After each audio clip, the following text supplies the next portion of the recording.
పలమనేరులో పిల్లల మిస్సింగ్లో big twist. అమ్మమ్మను చూడడానికి సైకిళ్లపై బెంగళూరుకు వెళ్లే ప్రయత్నంలో కోలార్లో ప్రత్యక్షమైన పిల్లలు.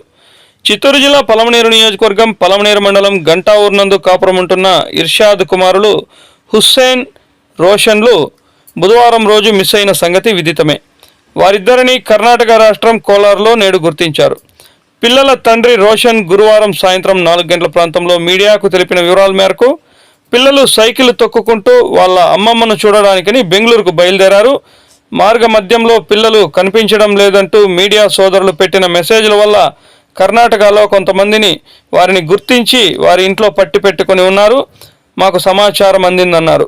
మేము ఈరోజు వెళ్ళి వారిని అక్కడ నుండి పలమనేరుకు తీసుకొచ్చాము. బెంగళూరు అంటే పక్కనే ఉంటుందనే భావించి వారు వెళ్ళినట్టు తెలిసింది. నా బిడ్డలు దొరికేందుకు సహకరించిన ప్రతి ఒక్కరికి కృతజ్ఞతలు తెలుపుకుంటున్నామన్నారు. हमारे बच्चे कोलार में थे, लेकिन ग्रुप वाले की तरफ से, मीडिया वाले की तरफ से, पुलिस वाले की तरफ से मेहरबानी से हमारे बच्चे आज हमारे हाथ में देखो नहीं। सबका बहुत बहुत शुक्रिया, से बहुत बहुत शुक्रिया करता हूँ। अल्लाह उनको बहुत नवाज़ दे, ये करेंगे अल्लाह।